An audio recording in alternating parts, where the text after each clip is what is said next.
A perfect example of this is the Allied invasion of Normandy on D-Day during World War II. The Allies knew that to succeed, they had to convince the Germans that the main invasion would happen at the Pas de Calais, the narrowest point of the English Channel. They launched a massive deception campaign called Operation Fortitude. They created a phantom army, complete with inflatable tanks, fake radio traffic,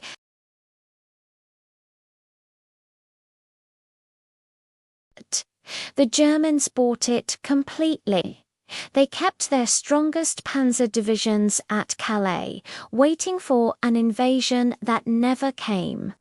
When the real Allied forces landed at Normandy, the German response was slow and disorganized.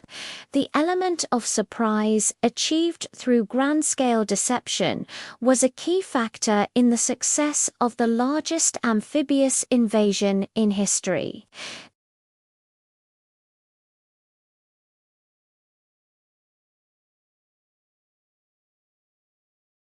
He famously wrote, "If you know the enemy and know yourself, you need not fear the result of 100 battles." This isn't just about knowing their troop numbers. It's about understanding their leader's personality, their army's morale, their supply lines, their strengths, and, most importantly, their weaknesses. At the same time, you must have a brutally honest assessment of your own capabilities. Let's look at the Vietnam War. The United States, a global superpower, possessed overwhelming technological and military superiority. They knew their own strength in conventional warfare. However, they critically underestimated their enemy, the Viet Cong and the North Vietnamese Army. They failed to fully grasp their opponent's deep knowledge of the terrain, their unwavering determination to fight for their homeland, and their mastery of guerrilla tactics. The Vietnamese, on the other hand, knew themselves perfectly. They knew they couldn't win a head-on fight, so they didn't. They used tunnels, traps, and the jungle itself as weapons. They understood the American political situation and knew that a long, costly war would erode public support back home. By knowing their enemy's weakness, lack of political stamina, and their own strengths in unconventional warfare, they were able to outlast a much more powerful foe. This is a painful but powerful lesson in what happens when you ignore half of Sun Tzu's famous equation. Another cornerstone of the art of war is the idea that the supreme art of war is to subdue the enemy without fighting. For Sun Tzu, the best victory is the one won before the battle even begins. This could be through diplomacy, intimidation, or disrupting the enemy's plans and alliances so thoroughly that they have no choice but to surrender or give up. A bloody battle is actually a sign of failure, a last resort.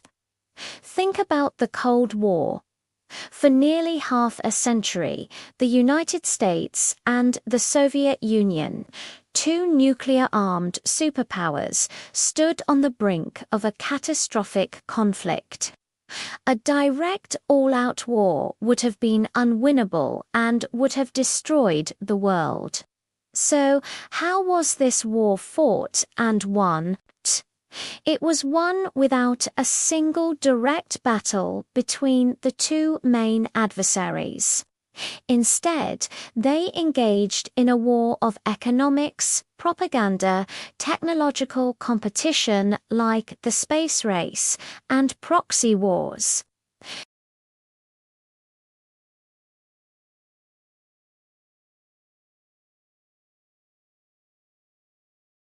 They showcased the freedoms and opportunities of the West, which served as powerful propaganda. Ultimately, the Soviet Union couldn't keep up. Its command economy stagnated, its people grew discontent, and the system collapsed from within. The West, led by the US, subdued its enemy, largely without direct fighting, proving Sun Tzu's point on a global scale. The Berlin Wall fell not because it was blown up, but because the ideology behind it crumbled. Sun Tzu also places immense value on preparation and planning. He says, the victorious warrior wins first and then goes to war, while the defeated warrior goes to war first and then seeks to win.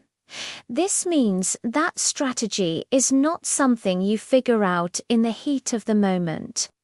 The battle is won or lost in the planning tent long before any swords are drawn. You must consider the terrain, the weather, logistics, and every possible contingency. A brilliant historical illustration of this is the Battle of Austerlitz in 1805, often considered Napoleon Bonaparte's masterpiece.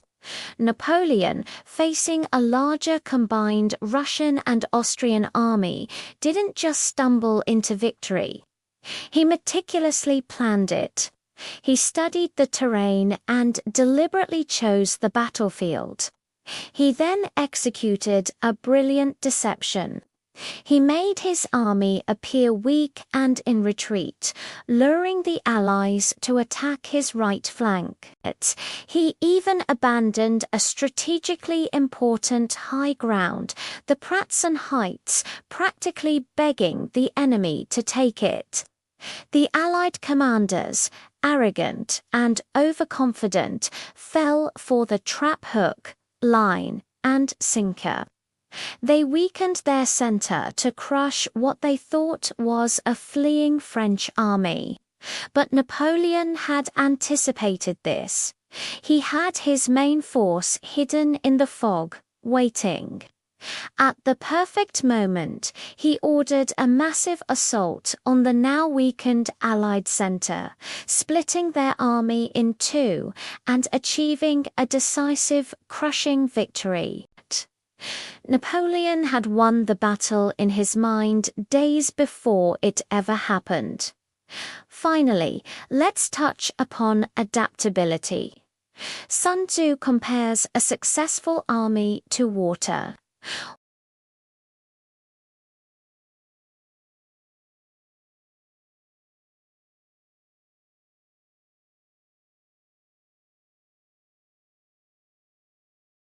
This means you can't be rigid.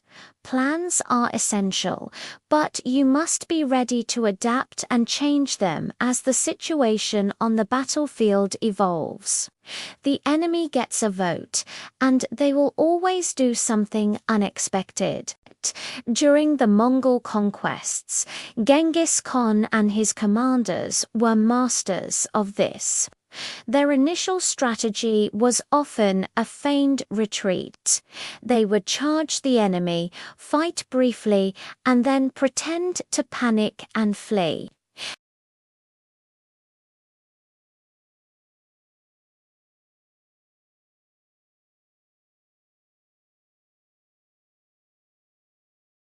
Once the enemy was spread out, disorganized, and far from their own lines, the Mongol horsemen, who were a highly disciplined and mobile force, would turn, reform, and annihilate the scattered pursuers.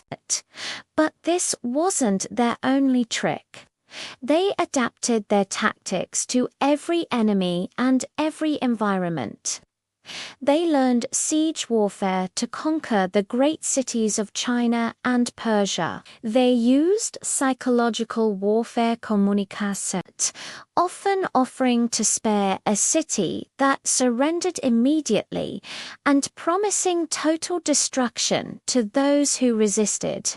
Their ability to adapt their strategy on the fly, to be like water, is what allowed a relatively small nomadic people to create the largest contiguous land empire in history. From D-Day to the fall of the Berlin Wall, from Napoleon's genius to the Mongol hordes, the principles of Sun Tzu's The Art of War are written across the pages of history. It teaches us that victory isn't just about brute force. It's about outthinking, not outfighting. It's about deception, knowledge, planning, and the wisdom to win without a fight. The art of war has survived for centuries for one simple reason. It works. The battlefields may have changed, but the human psychology of conflict has not. Thank you so much for joining me on this journey through history and strategy. If you enjoyed this deep dive, make sure to hit that like button, subscribe, and ring the notification bell so you don't miss our next video. Let me know in the comments which historical event you think is the best example of Sun Tzu's teachings. Thanks for watching, and see you next time.